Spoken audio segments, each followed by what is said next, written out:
Chers auditeurs, bonjour.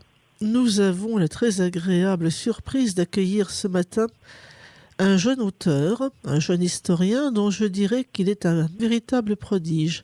C'est Gabriel Privat. Gabriel Privat, bonjour. Bonjour madame.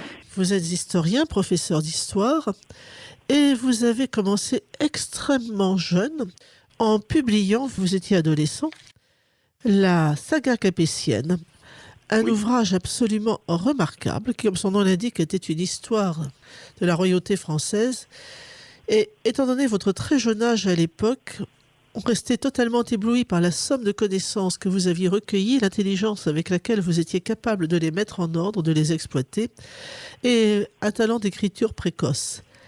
Et c'est avec une très grande joie que j'ai constaté que, devenu adulte, vous continuiez.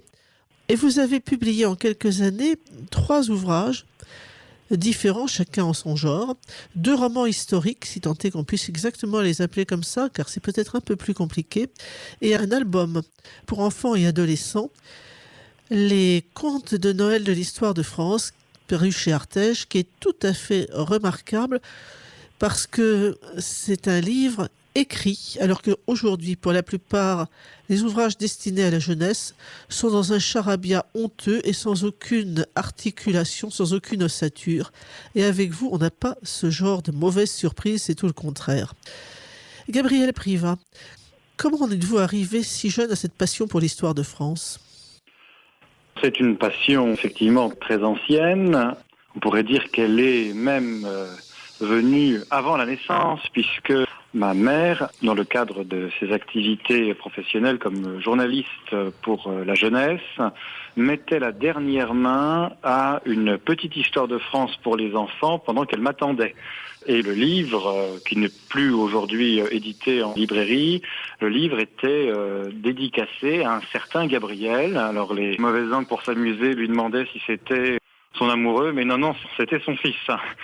Et enfant, ma mère me racontait le soir l'histoire de France, soir après soir.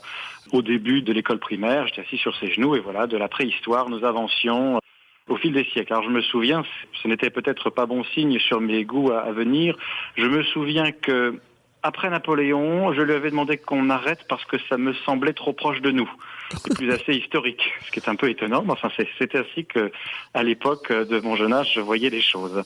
Et après, la vocation s'est confirmée par les lectures, les expositions, les visites, les conversations, aussi bien dans le cadre familial qu'amical. Mes études au début ne m'ont pas prédisposé à l'histoire cependant, puisque je suis rentré à Sciences Po après mon baccalauréat, mais j'ai toujours conservé ce goût de l'histoire en historien du dimanche, en quelque sorte. Alors effectivement, j'avais publié il y a quelques années la saga capétienne que vous m'aviez fait l'honneur et la grâce de bien vouloir préfacer en ce temps-là. Et après, j'ai poursuivi des recherches sur la figure de l'historien Fustel de Coulanges. Là, c'était des recherches beaucoup plus archivistiques, puisque à la Bibliothèque nationale de France sont entreposés tous les papiers, toutes les archives de Fustel, et je m'étais livré à l'analyse complète de tout ce fonds d'archives pour en tirer un petit ouvrage, une petite biographie qui a été publiée après bien des péripéties aux éditions de Flore, il y a 2-3 ans maintenant. Et je me souviens l'avoir vu, et comme vous écrivez sous pseudonyme, je n'ai pas pensé que Exactement. C'était vous.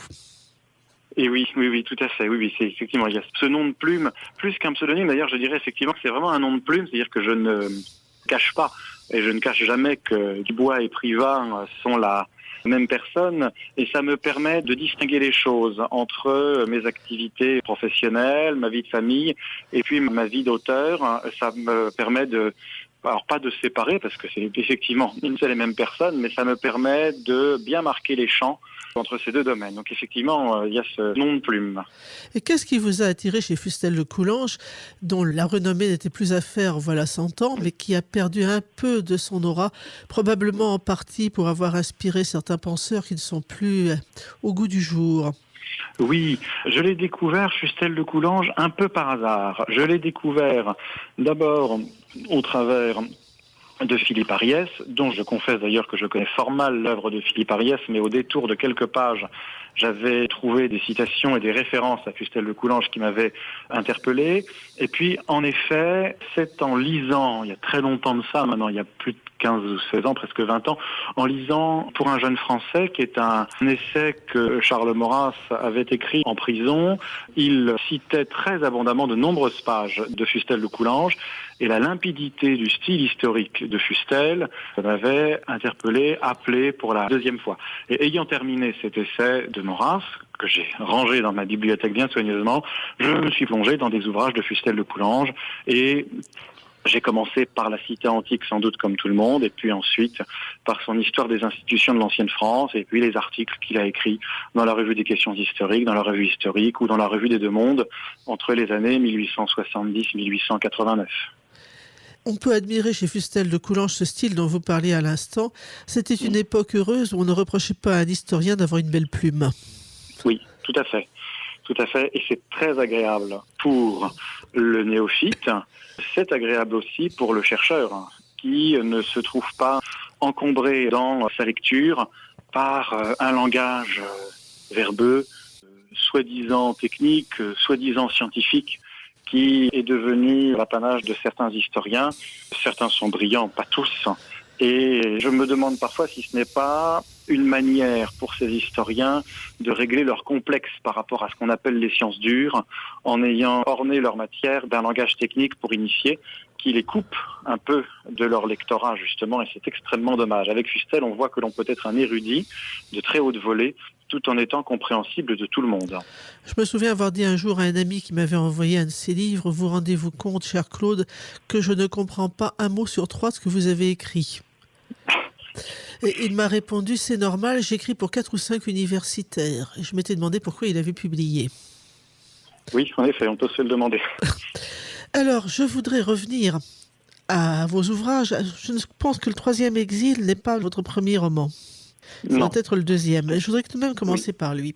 Le 3e exil, je ne sais si on peut parler de roman historique. J'aurais presque envie de dire que c'est aussi un ouvrage de politique fiction. Mais c'est surtout une remarquable réflexion sur l'état actuel de la pensée de la société française que je recommande à tous nos lecteurs. Alors je précise, je ne l'ai pas dit, qu'il était publié chez Pierre Tecky. De quoi s'agit-il? Avec une certaine prescience, parce que le livre est de 2021, et c'était une époque où on ne parlait pas encore tellement de ce qu'on appelle le wokisme. Eh bien, vous imaginez qu'à l'occasion du bicentenaire de la mort de Napoléon, un journaliste, un peu par amour, c'est ce qui le rend sympathique, mais aussi parce qu'il veut faire le buzz, comme on dit en bon français, a l'idée sur un plateau de télévision d'interpeller le ministre de la Culture pour lui demander d'annuler toutes les célébrations du bicentenaire de la mort de l'empereur et même d'exhumer sa dépouille des Invalides. Comment avez-vous eu cette idée qui, sur l'instant, vous laisse quand même un peu muet? Oui. Eh bien, l'idée m'est venue en 2019. J'étais en train de porter la dernière main au portrait de Martin Sommervieux, qui est un autre ouvrage, le premier roman d'ailleurs que j'ai publié chez Tecky. Sur lequel nous reviendrons tout à l'heure longuement. Voilà, parfait, qui est sorti d'ailleurs un petit peu plus tard. Mais voilà, en 2019, j'étais en train de le terminer. Je réfléchissais à autre chose et je me souvenais d'une série d'articles qui, dans les années 2004-2005, avaient justement attaqué la mémoire impériale. Il y avait à ce moment-là des collectifs d'historiens ultramarins aux Antilles qui s'était levé contre la figure de Napoléon, qui le comparait même à Hitler, qui comparait le rétablissement de l'esclavage aux Antilles avec et la répression menée à Saint-Domingue au génocide des Juifs durant la Seconde Guerre mondiale. Là, la comparaison était un peu osée et avait donné lieu à un ouvrage de réponse écrit sous la direction de Thierry Lenz sur Napoléon et les Antilles et la question de l'esclavage. Un très bon ouvrage publié chez Fayard que je recommande par ailleurs, qui est une très belle synthèse sur ce sujet, mais également sur la situation coloniale française à la fin de la Révolution aux Antilles. Et en 2019, en ayant ce souvenir, je me disais, tiens, forçons un peu le trait, imaginons une situation où l'on voudrait débaptiser les rues, déboulonner les statues, annuler les événements historiques et retirer les morts de leur tombe pour effacer le passé quand on le trouve gênant. Je me trouvais très malin et très amusant, puis l'histoire m'a rattrapé, bien au-delà de ce que je pensais. Alors on n'en est pas à retirer Napoléon les Invalides, mais enfin, les statues déboulonnées, les rues débaptisées et la volonté d'effacer de la mémoire historique des personnages que l'on juge gênants, c'est devenu maintenant quelque chose de presque commun. Alors heureusement, souvent, des associations, des particuliers, des institutions réagissent et on évite parfois, même souvent le pire, mais pas toujours. Et je ne pensais pas que l'histoire me rattraperait à ce point. En tout cas, c'est comme ça qu'est né le souhait de faire cet ouvrage. Et à l'époque, j'avais également lu Cinna ou La Clémence d'Auguste et alors évidemment, la comparaison ne vaut pas raison, mais je souhaitais faire un ouvrage qui soit également une réflexion sur l'exercice de l'État et du pouvoir, en allusion à cette pièce. Ce qui est intéressant, c'est que la différence entre le pouvoir d'Auguste, tel qu'il est décrit dans Cinna, prend sa siège de Cinna, et l'époque où Corneille l'écrit, il y a déjà le fait que nous sommes dans la monarchie absolue. Il est évident que le roi a des pouvoirs qu'un président de la République n'a pas ou ne peut pas prétendre avoir. Et l'état actuel de la société française fait que jusqu'à un certain point, la clémence d'Auguste n'est plus jouable parce que, comme vous l'expliquez remarquablement, il y a une telle déconstruction intellectuelle, une telle rupture, une telle absence de culture, de passage de l'héritage, de passage du témoin en quelque sorte, que l'on se demande, et comme le dit le ministre dans votre roman, s'il est encore possible de recréer ce lien. Alors c'est vraiment ce qui est intéressant dans votre livre, je voudrais que vous nous en parliez. Pourquoi pensez-vous que ce lien peut être recréé et comment ? Oui, sur le lien social et sur la construction d'une société. Ça, c'est quelque chose d'absolument fondamental. C'est un concept de science politique qui a été beaucoup développé depuis le commencement des années 2000. C'est celui de la société liquide.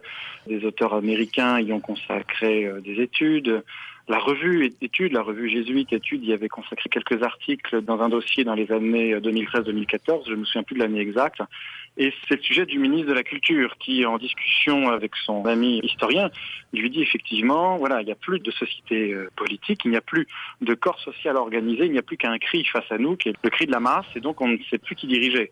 On ne sait plus diriger ni comment, parce qu'on n'a plus en face de soi de corps organisés, d'associations, de collectivités territoriales. Il n'y a plus qu'un mouvement fondé largement sur l'émotion. C'est un peu ce que vivent nos sociétés démocratiques, alors avec quelques nuances. Le roman peut-être pousse un peu loin ici le discours, puisque ça c'est quand même très intéressant et on sort de la politique fiction pour revenir dans le monde réel.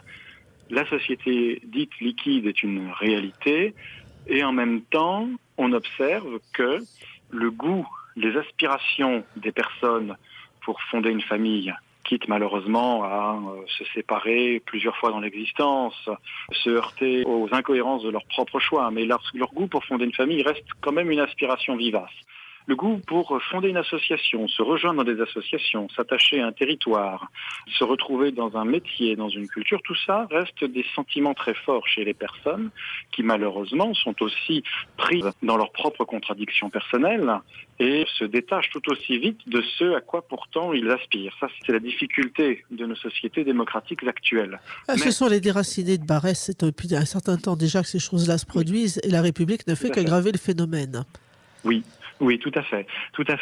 Et c'est quelque chose que Tocqueville avait vu avec une certaine prescience déjà dans la conclusion de sa démocratie en Amérique en 1851 et qui a été repris par la suite en 1995 dans l'essai de Francis Fukuyama intitulé La fin de l'histoire, où, à la conclusion de son ouvrage, qui est une ode à la démocratie libérale américaine, mais à la fin de son ouvrage, Fukuyama est assez sombre.